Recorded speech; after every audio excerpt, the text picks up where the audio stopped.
सुप्रभात मित्रांनो, सुंदर अशी सकाळ झालेली. आम्ही फ्रेश झालेलो आहोत आणि सकाळ सकाळ आम्ही या ठिकाणी परत या स्पॉटला येऊन बसलेलो आहोत. अतिशय सुंदर ही जागा आहे, मला तर फार आवडली. खूप छान आहे, छान तर आहेच आणि या शांततेत आपल्याला पक्ष्यांचा किलबिलाट ऐकायला येतो. उलट असं वाटतं की आपण बोलल्याने त्यांना डिस्टर्ब होते की काय. आपला आवाज नकोच, फक्त त्यांचंच आपण ऐकावं असं मला वाटतं, कारण आपण त्यांच्या जगात आलेलो आहोत. आपण आपल्या जगात तर आपला आवाज करतोच नेहमी, परंतु ज्यावेळेस आपण निसर्गात येतो त्यावेळेस ते त्यांचे जग असतं आणि त्यांच्या जगमध्ये डिस्टर्बन्स त्यांना केला तर काय होतं.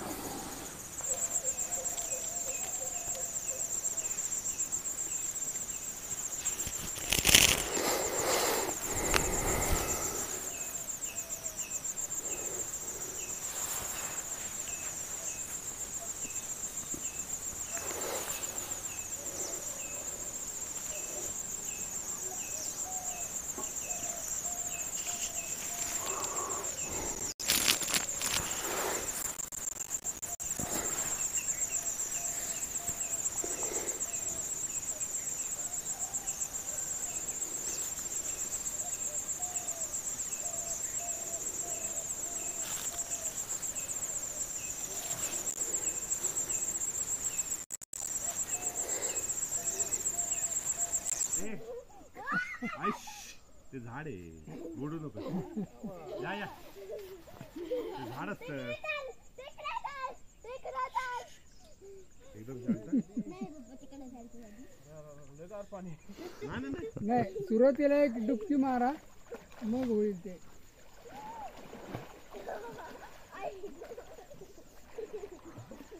मग आत उबदार वाटेल, बाहेर गार वाटेल. ठीक आहे, सूर्य आलाय मध्ये ढग आणि सगळं या. किती लांब जाऊ शकतो? आतमध्ये किती जाऊ शकतो? ट्यूब असेल तर पलीकडे जाल, पण आम्ही अलाव नाही करत एवढ्या याच्यात. एवढंच नाही. हा, एवढं ट्यूब आहे ना. शांत हो बेटा. हा, पडायचं असं, पड पाण्यात तरंगायचा.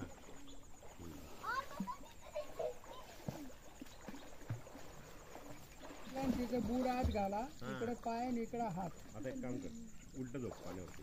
सर मागे सर, हळूहळू हळूहळू मागे सर, मागे हळूहळू. हा, आणि ते काढा पाय पाय पाय सरळ घ्या. बस. नाही, असे काढा, निकडून ठेवा. अच्छा, याच्यावरती उतरून ठेव. हा, म्हणजे ते बरोबर तरंग येईल. तुला तरंग उचलून घ्या तिला. हा, पाय काढ.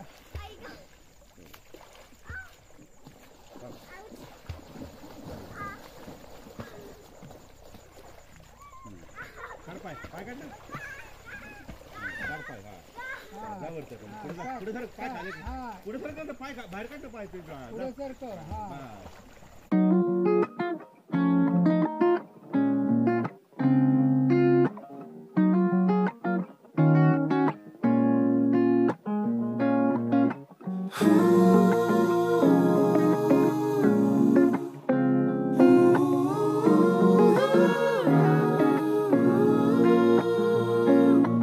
तेरी बातों से चढ़ रहा है नशा, दीवाना दिल मदहोश हो गया.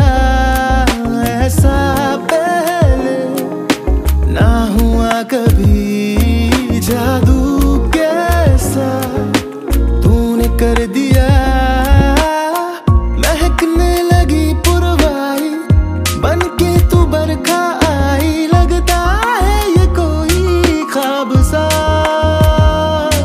पल ये तेरे संग है थम गया. सब कुछ लगे है जादुई.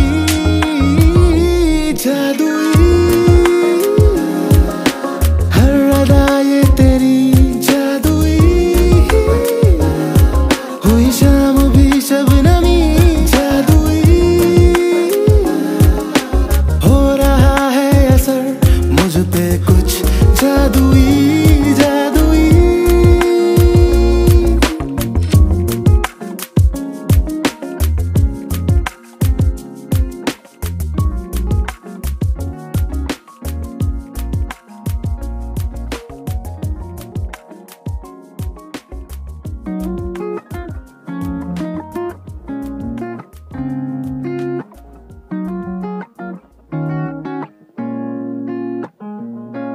कैसा है ये मौसम बदलता नहीं, भीगा भीगा बादल हटता नहीं।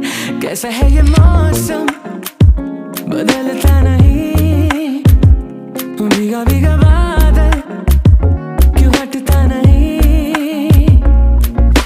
तेरे प्यार का नशा ऐसा उतरता क्यों ये नहीं। गुम हो कब से इन रास्तों में, तू क्यों मिलता नहीं। कैसा है ये मौसम बदलता नहीं, भीगा भीगा बादल हटता नहीं।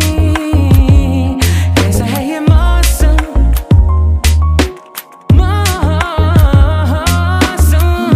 जा तू अब ना सकता, तू अब कसम तुझको मेरी, तुझ में समाना है, भीग जाना है, बस ये ख्वाहिश मेरी। कैसा है ये मौसम। Good morning guys. सकाळी आपण उठल्यानंतर पोहण्याचा आनंद घेतला आणि फ्रेश झाल्यानंतर आता आपल्याला नाश्ता आलेला आहे. नाश्त्यामध्ये पोहे आणि बटाटा भजी. चला तर नाश्ता करून घेऊयात, परत आपल्याला भरपूर काम आहेत आज.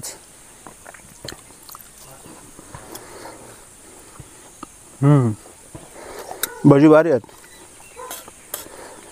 भजी छान आहेत.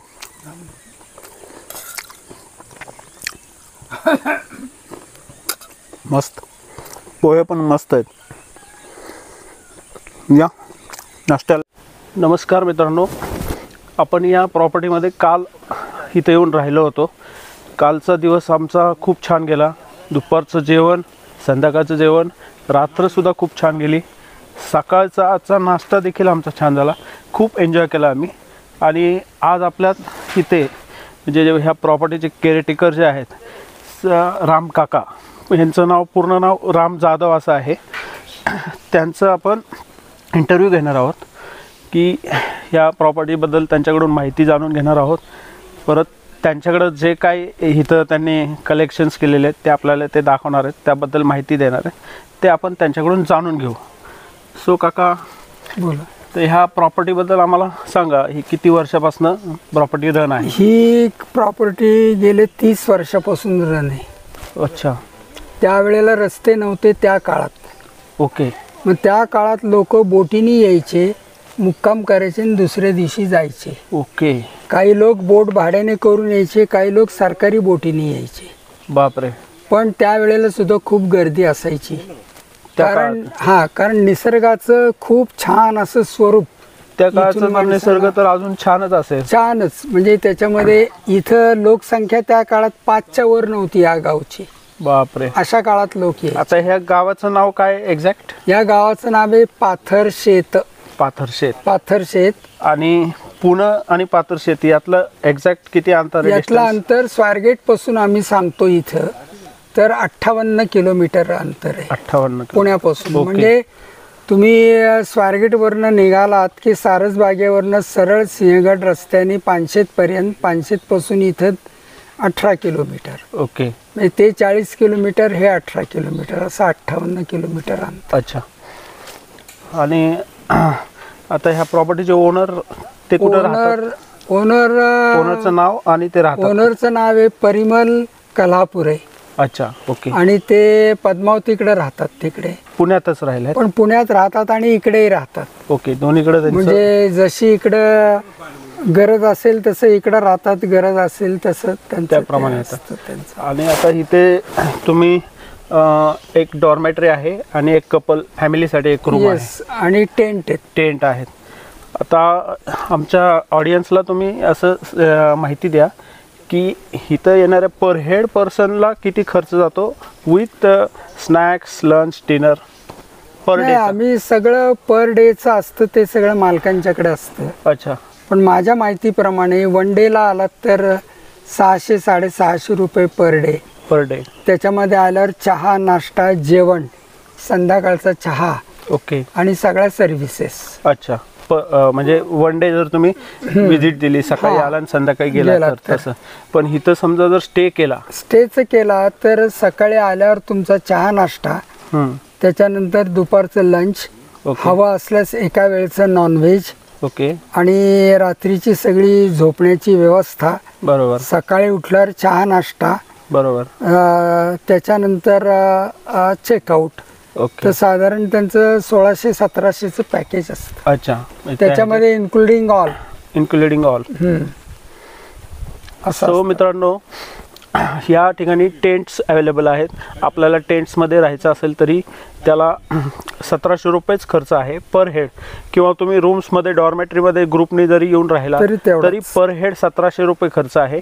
आणि किंवा फॅमिलीसाठी रूम आहे तिथे जरी आला तरी तिथेही देखील पर हेड 1700 रुपये खर्च आहे. म्हणजे स्टे जर करणार असाल तर.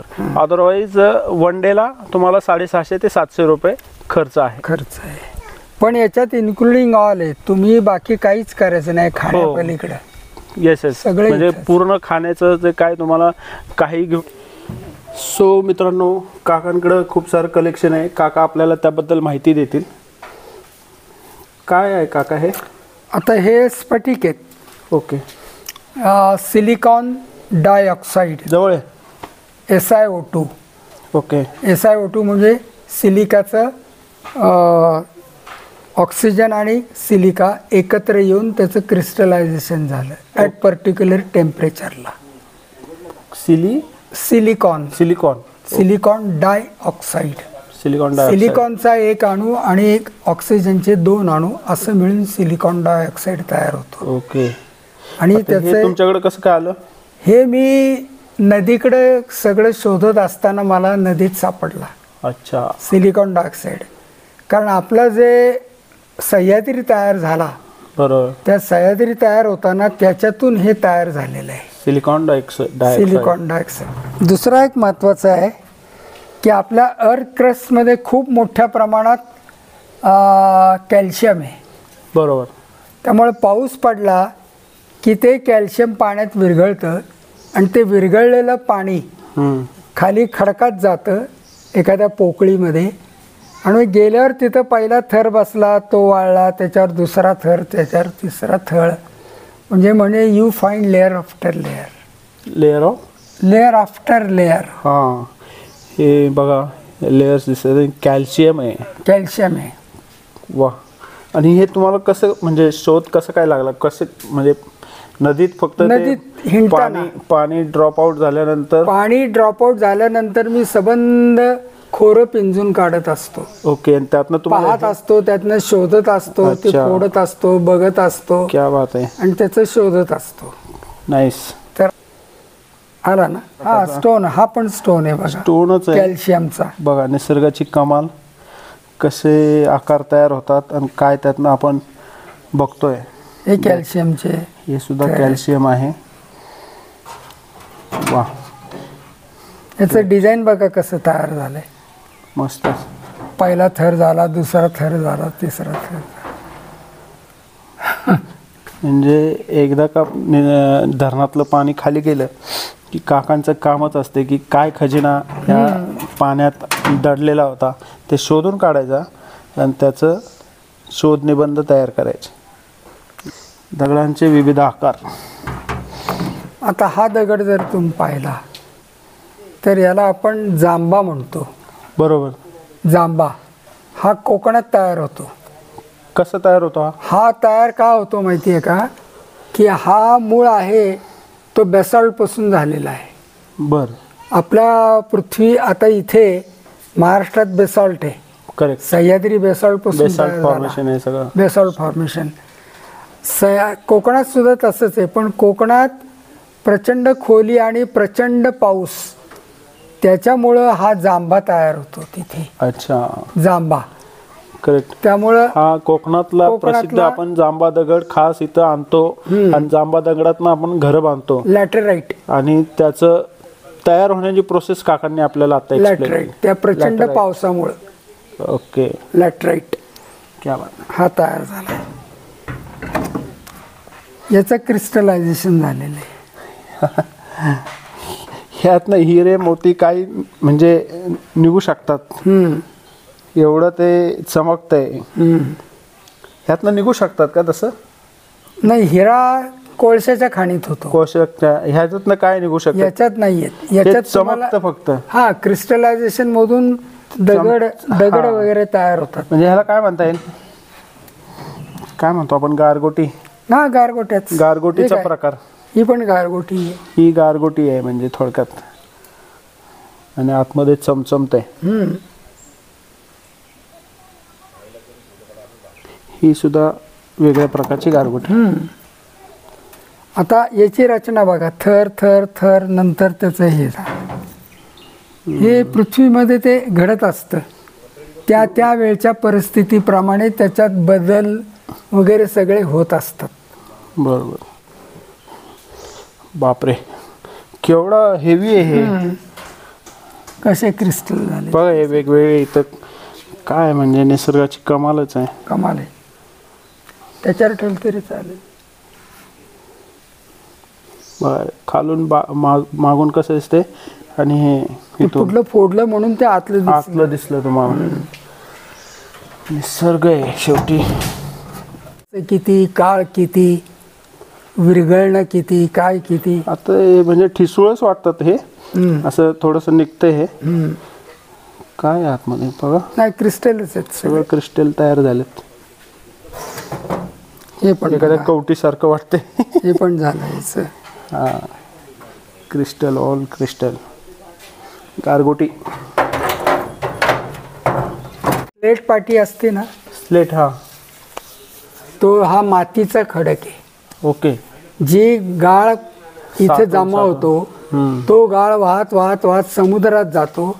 त्याच्यावर पाण्याचं प्रेशर आणि हवेचं प्रेशर, त्यामुळे त्या मातीचं कन्व्हर्टेड इंटू काय आपण म्हणतो स्लेटमध्ये त्याचं रूपांतर होतं. त्यामुळे हा मातीचा आहे. पाणी टाकलं की मातीचा वास होतो. हा का? बघा जरा थोडंसं. अरे खरंय. तर हा मातीचा दगड बांधलाय पूर्ण मातीचा. पण हा समुद्रात बांधलाय. अच्छा. इथून जी गाळ वाहत जाते, माती वाहत जाते समुद्रात बनलेला आहे. समुद्रात. कारण तेवढं प्रेशर लागतं. बरोबर. तेवढं प्रेशर इथं मिळत नाही. तिथं पाणी, प्रेशर, बाकीची केमिकल्स सगळं मिळून त्याचा हा स्लेट. कमाल. स्लेटला आपण जे फळे असतील किंवा काय असेल त्याला जो वापरला जातो दगड, स्टोन वापरला जातो, तो हा स्टोन आहे. म्हणजे तुम्ही शाळेमध्ये जे पूर्वीचे जे फळे असायचे बघा, पूर्वीचे जे ब्लॅकबोर्ड असायचे ते ह्या प्रकार आहे त्यातला. की ह्याच्यावर ते मातीच्या खडकातनं बनलेले ते बोर्ड असायचे. मातीचा खडक आहे तो. हा खडक आहे पण हा वालुकाश्मय, सँडस्टोन. अच्छा. म्हणजे जी सँड तयार होऊन समुद्रात जाते, समुद्रात गेल्यावर त्याच्यापासून हा खडक तयार होतो. ओके. म्हणजे जी समुद्राच्या कडेला जी रेती असते ती रेती समुद्रात खाली खोलवर गेली की त्याचा पाण्याचं प्रेशर, ओके, वेगळी केमिकल्स, त्यामुळे त्याच्यातून हा खडक तयार होतो. सँडस्टोन. हेवी आहे हो. हेवी आहे ना. मग बघा म्हणजे जी समुद्राच्या किनारी रेती आपण बघतो त्यातनं तयार झालेला हा गंगू दगड. ये नंतर हे काय? इट इज अ लोअर जॉ of A wild boar. Wild boar. अच्छा. रानडुक्कराचं आहे. जंगली रानडुक्कर आहे हे. बापरे. आणि front teeth.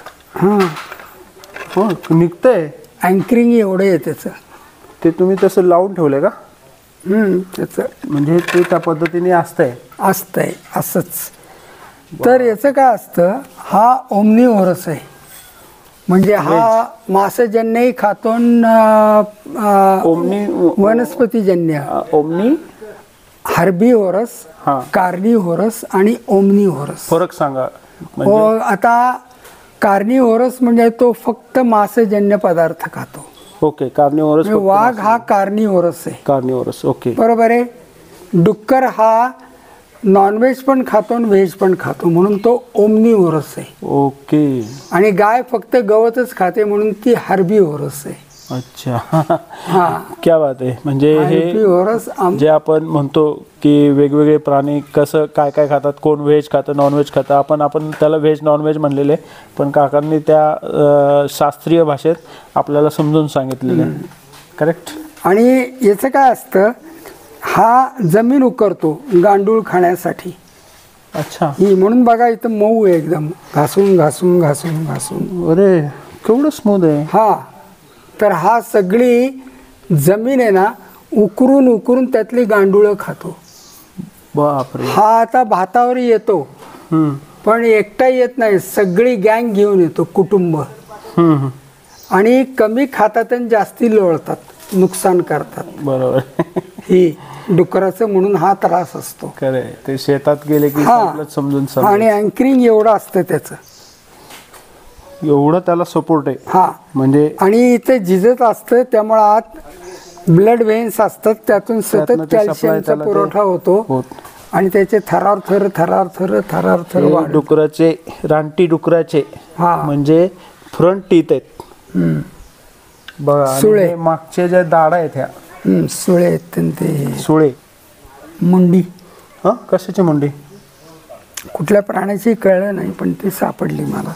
Oh my God. ही कवटी आहे कवटी आहे. आणि फक्त काकांना माहीत नाही की कुठल्या प्राण्याची कवटी आहे. तुम्हाला जर ह्याचं काय माहिती असेल तर तुम्ही कॉमेंट सेक्शनला जरूर सांगू शकता की ही कुठल्या प्राण्याची कवटी आहे. याचं एक बघा, कॅल्शियमपासून थर तयार झालेत. ओके. हा पण कॅल्शियममधनं तयार झालेला एक काय म्हणतात स्टोन किंवा कॅल्शियमच्या थरांनी तयार झालेला स्टोन आहे. लेयर्स बघू शकतो हा आपण. तसंच आहे. हे क्रिस्टल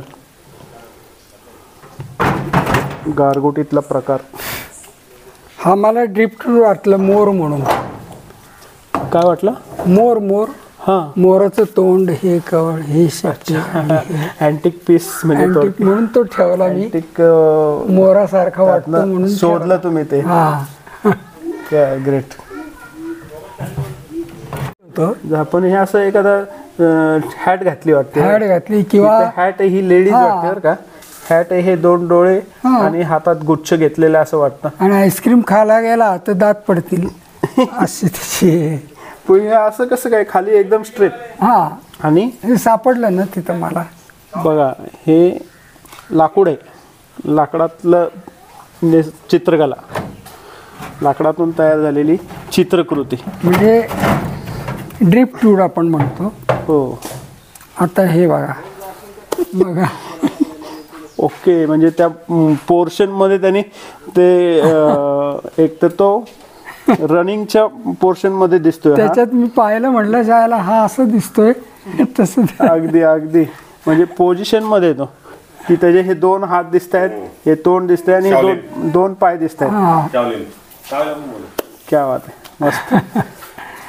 म्हणून मग हे ड्रिफ्ट. निसर्ग हा एक मोठा चित्रकार आहे. तो प्रत्येक ह्याच्यातनं आपल्याला कुठं ना कुठं तरी चित्र दाखवत राहतो. हे माऊस डिअरचं कवटी आहे.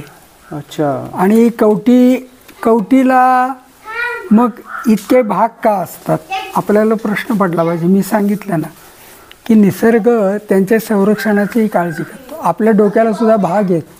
हो. आणि सगळे भाग परत अडकण्यासाठी त्याच्यावर हे पण आहे, हे का खाचा आहे. कारण तुम्ही जर इंटरलॉकिंग म्हणजे तुम्ही जर डोक्यावर पडलात तर ते उलगडू नये. करेक्ट. अच्छा. हे काताच्या मधलं खोड आहे. ब्लू ओकलिफ नावाचं कसं ते हे केलंय, त्याचं रूप बदललंय फुलपाखरू संरक्षणासाठी. तर वाळलेलं पान दिसतं. बरोबर. ही कासव बघा, कासवाची ढाल, पाठ नाही म्हणता येणार, ढाल. हो. हा कुठला साप आहे. सापाचंच आहे. पण तो अशा पोझिशन मध्ये की मला वाटतंय तो. नाही, मी त्याला शेपिंग केलं. तुम्ही शेपिंग केलं का? मी कसं केलं, रस्त्यातून येताना मला रस्त्यात मरून पडलेला दिसला. ओके. मी आणल्यावर मग फॉर्म्युलिन मध्ये टाकला. ओके. फॉर्म्युलिन मध्ये टाकल्यावर नंतर म्हणलं मग आता जरा याला शेपिंग करू. मग शेपिंग केलं आणि इथिल ॲसिडेट टाकून ठेवलं. इथिल ॲसिडेट होलेटाईल आहे, त्यामुळे ते इथिल ॲसिडेट प्रिझर्व्ड ते राहू शकतं अजून बरेच वर्ष.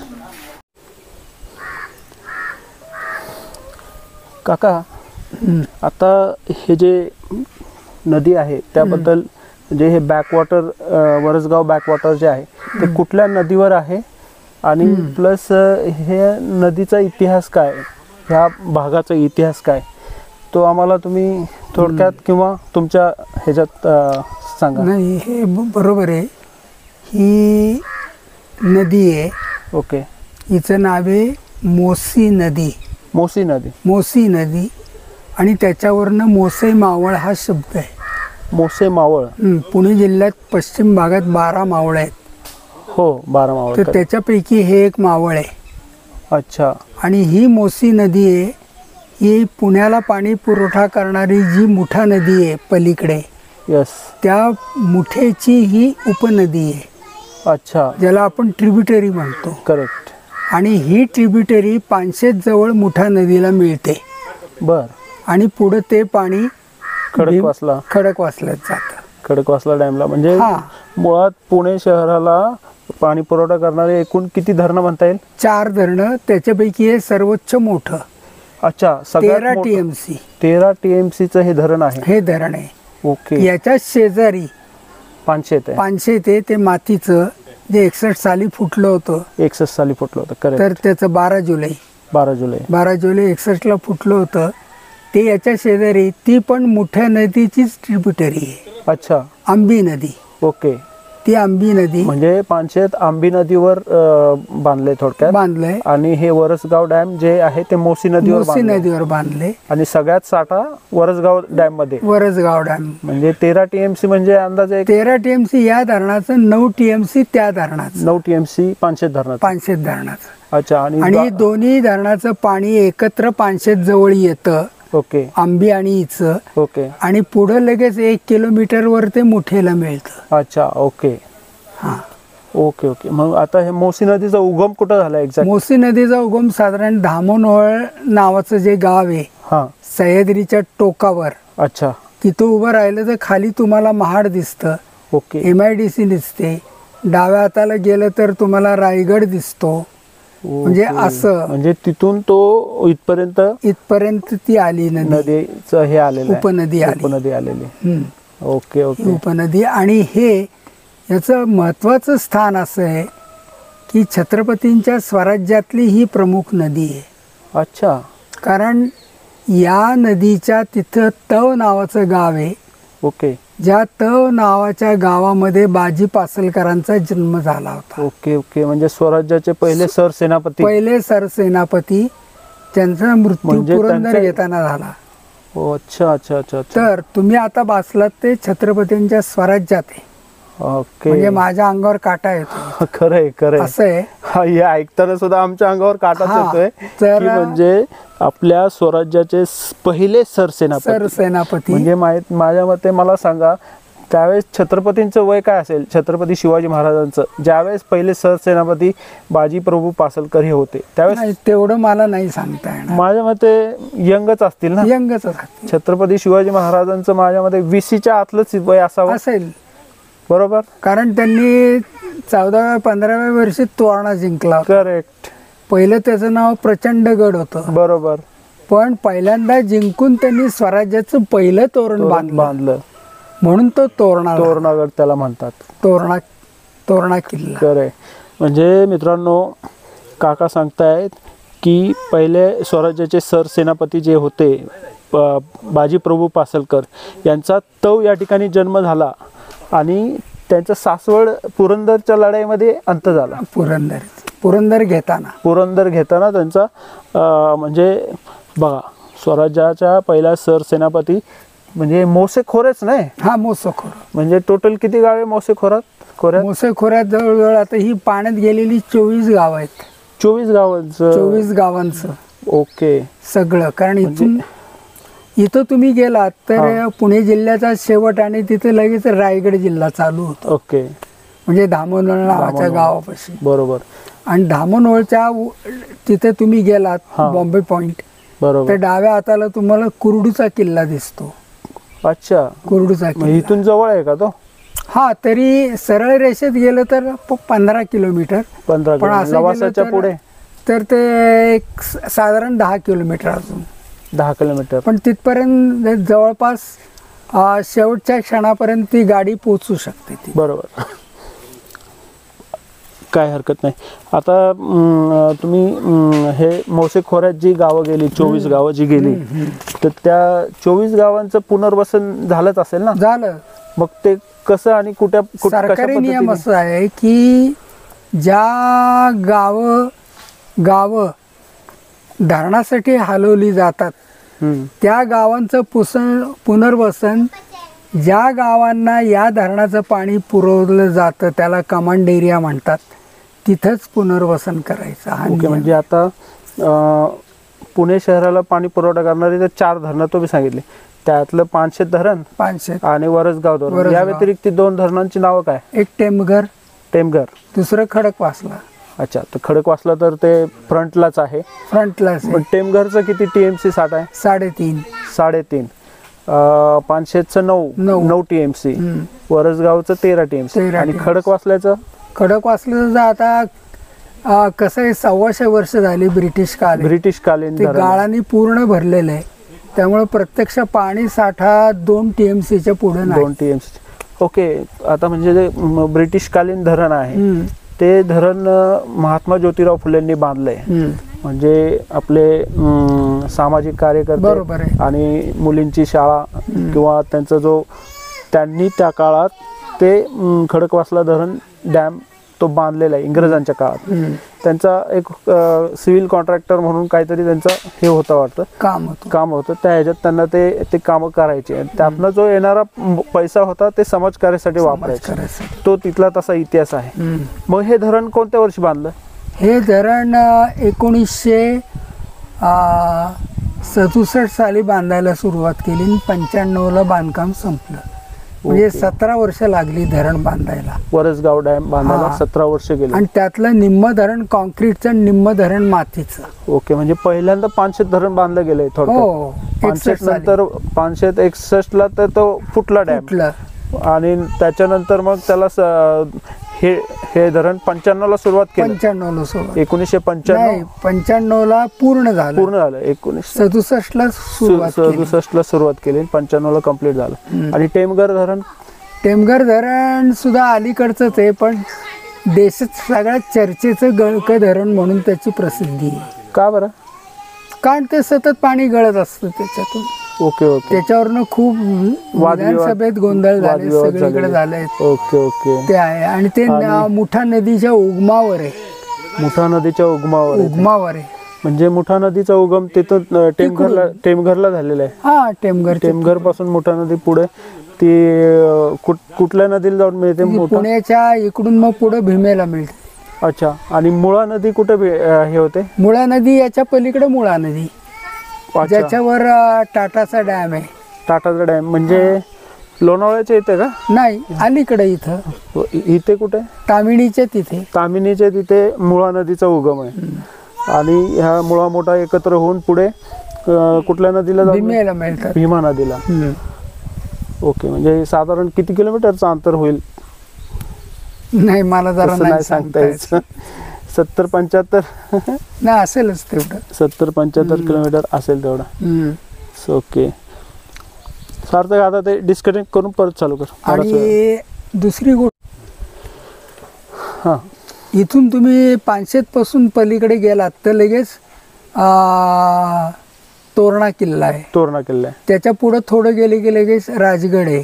करेक्ट. की 22 वर्षे ती छत्रपतींची राजधानी होती. बरोबर. त्याच्यानंतर थोडं पुढे गेलात तर डाव्या हाताला सिंहगड आहे. बरोबर आहे. म्हणजे सिंहगड, राजगड, तोरणा, नंतर खाली उतरलं की रायगड. त्याच्या पलीकडे गेले की प्रतापगड. बरोबर. अशी साधारण छत्रपतींच्या स्वराज्यातली ही सगळी महत्वाची आणि स्वराज्याला मदत करणारी ही भूमी आहे. करेक्ट. मोसे खोरे म्हणजे इतिहासच असणार ह्याला, त्याशिवाय काय म्हणजे सांगू शकत. तुम्ही एक असं पण सांगत होतात मगाशी की कुठल्या तरी 2 घाटांचा उल्लेख केला तुम्ही. हां, तर त्या 2 घाटांचं मला थोडं 2 घाटांचं एका घाटाचं नाव आहे बोचे घोळीचा घाट. बोचे घोळीचा. बोचे घोळीचा. ओके. आपण जसं सुपामध्ये तांदूळ घोळतो ओके. तसं घोळत घोळत घोळत घोळत उतरावं लागतं. तो कुठं आहे एक्झॅक्ट? तो या इथं समोरच्या बाजूला जे तव गाव आहे तव गावाच्या त्याच्या पलीकडच आहे. अच्छा. तिथून ओके. खाली उतरायचं ओके. कोकणात. अच्छा. आणि दुसरा आहे तो खानापूर जवळ आहे, खानापूर मडेघाट. अच्छा अच्छा अच्छा. तिथं बोर्ड आहे मडेघाट 25 किलोमीटर. त्याला ते मडेघाट का म्हणतात? मडेघाट म्हणतात त्याचं कारण असं आहे की जेव्हा कोंढाणा किल्ला सरदार तानाजी मालुसरेंनी जिंकला. बरोबर. त्यांनी तो जिंकला पण त्याच्यात त्यांचा मृत्यू झाला. बरोबर. आणि त्या काळात आणि आजही प्रथा अशी आहे की ज्या गावी जन्म झाला त्या गावी त्याचा अंत्यविधी करायचा. बरोबर. त्या काळात सामान्य माणसाकडे प्रेत हा शब्द नव्हता. करेक्ट. तर मड हा शब्द होता. मड हा शब्द रुजू होता. बरोबर. मला आई सुद्धा म्हणायची शिवीतून, मड गाडलं तुझं तसंच बोंबलत फिरतो असं तो होता शब्द. बरोबर.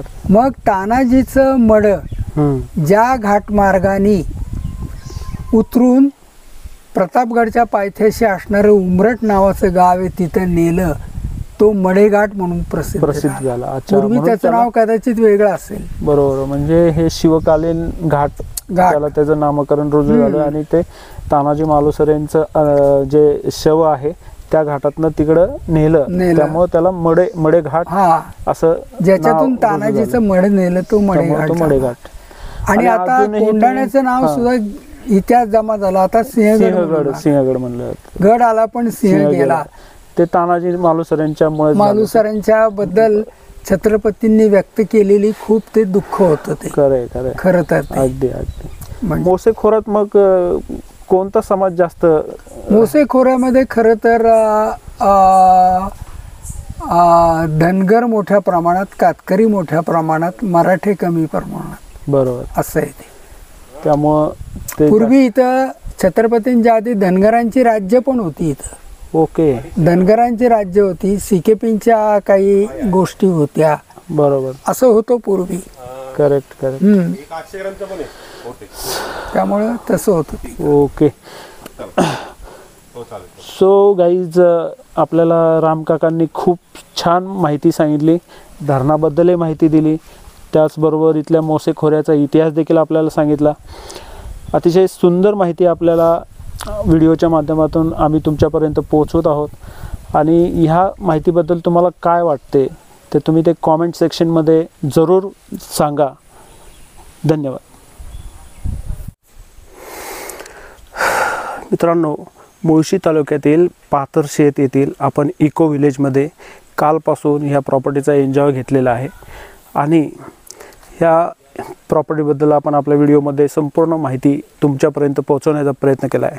सो गाईज, हा व्हिडिओ संपूर्ण पहा आणि त्याचबरोबर तुम्हाला हा व्हिडिओ आवडला असल्यास ह्या व्हिडिओला लाईक जरूर करा, कारण त्यातनं आम्हाला मोटिवेशन मिळतं.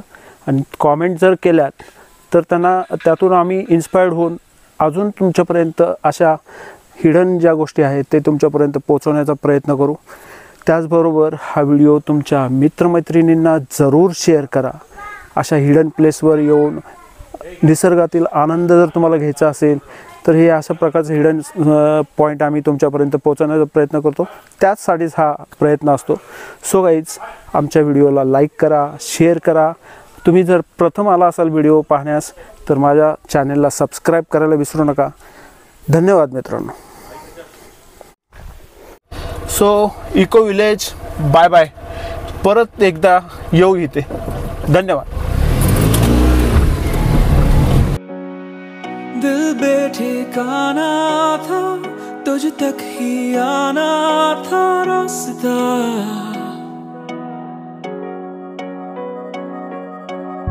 लफ्जों में कह पाए ना तेरी मेरी वो दास्तां.